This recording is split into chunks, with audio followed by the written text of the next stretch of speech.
तो चलिए शुरू करते हैं और समझते हैं कि डिस्टिंक्ट और ऑर्डर बाय कैसे काम करते हैं MySQL के अंदर। यहाँ पर आप देख सकते हैं एक टेबल है मेरे पास और उस टेबल में मैंने कुछ डेटा डाल रखा है जिसमें नेम और उसकी रिस्पेक्टिव एज और आईडीज लिखी हुई है, ठीक है।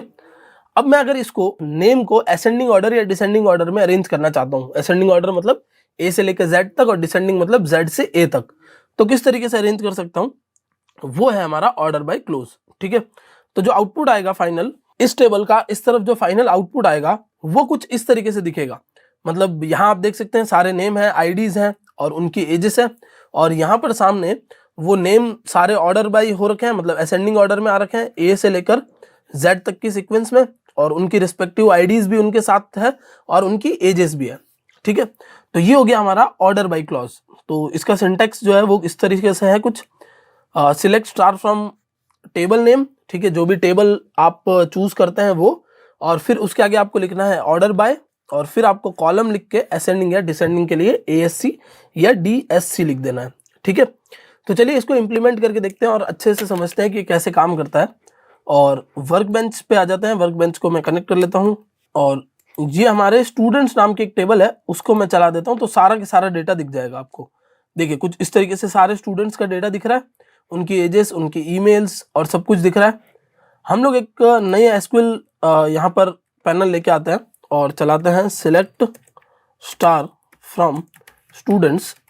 ओके, स्टूडेंट्स वाले टेबल में से डेटा तो लाना है, बट ऑर्डर बाय, और ऑर्डर बाय में नेम असेंडिंग ऑर्डर, ठीक है। असेंडिंग ऑर्डर में नाम को लेके आना है। तो जैसे आप गो पे क्लिक करेंगे तो देखिए सारा डेटा आ गया, ए से लेकर बी, फिर जे, फिर के, फिर पी, फिर आर और फिर आर। कुछ इस तरीके से डेटा पूरा ऑर्डर में अरेंज्ड है, और उनकी जो रिस्पेक्टिव आईडीज है वो भी इस तरीके से आ रखी है, और उनकी एजेस भी आ रखी है सामने।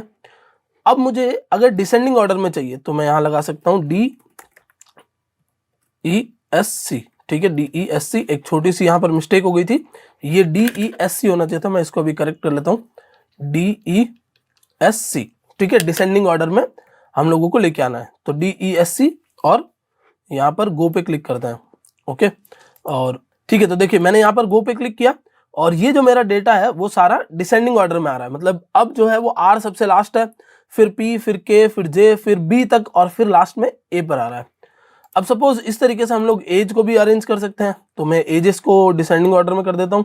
तो सबसे बड़ी एज, और फिर ऐसे करते हुए सबसे लास्ट में छोटी एज, और फिर यहाँ पर आ जाते हैं ASC असेंडिंग ऑर्डर, और फिर सबसे बड़ी एज, और इस तरीके से लास्ट में आते हुए छोटी एज।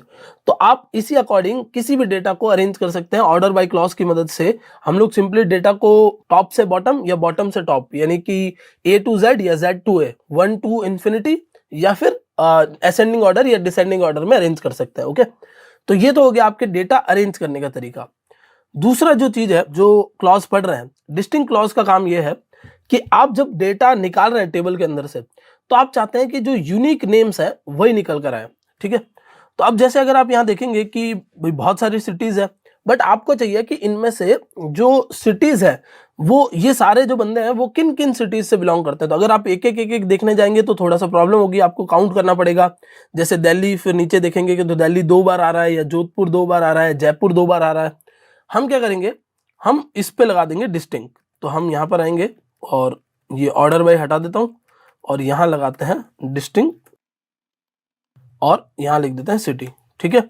डिस्टिंक्ट का मतलब क्या होता है, डिस्टिंक्ट का मतलब होता है कि जो यूनिक है, यानी जितने भी आपके डेटा है इसमें से, उनमें से किसी को भी रिपीट नहीं करना है।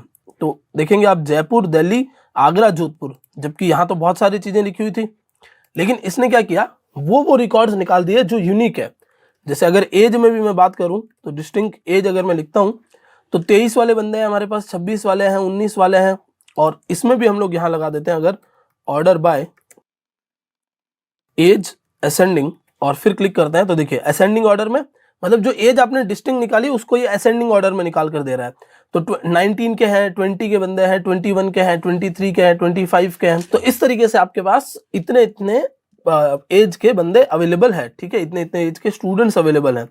सिटी पर हम लोग आ जाते हैं, और सिटी को भी हम लोग यहाँ कर देंगे असेंडिंग।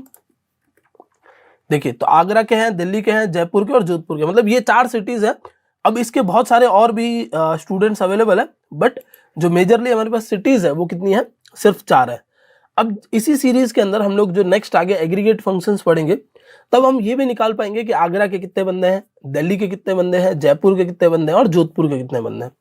सो बहुत सिंपल सा कंसेप्ट है गाइज। ऑर्डर बाय जो है उसका काम क्या होता है, ऑर्डर बाय का काम होता है डेटा के असेंडिंग या डिसेंडिंग ऑर्डर में लाने के तरीके को दिखाना, यानी डेटा को किस ऑर्डर में लेके आना है, असेंडिंग ऑर्डर लाना है, डिसेंडिंग ऑर्डर लाना है, ये डिसाइड करना। और डिस्टिंक्ट का काम ये होता है कि उस डेटा में से जो यूनिक है उन्हीं को निकाल कर लेके आना, बाकी जो भी सारे रिपीटेड है उनको छोड़ देना। सो गाइज इस वीडियो में हम लोगों ने ऑर्डर बाय और डिस्टिंक्ट को समझ लिया। नेक्स्ट जो हमारा वीडियो होगा उसमें हम लोग इज नल और इज नॉट नल नाम के दो ऑपरेटर समझेंगे जो वेयर क्लॉज के साथ में काम करते हैं। सो आई होप गाइज ये वीडियो आपको पसंद आया होगा। That's it for this video. Thank you so much for watching.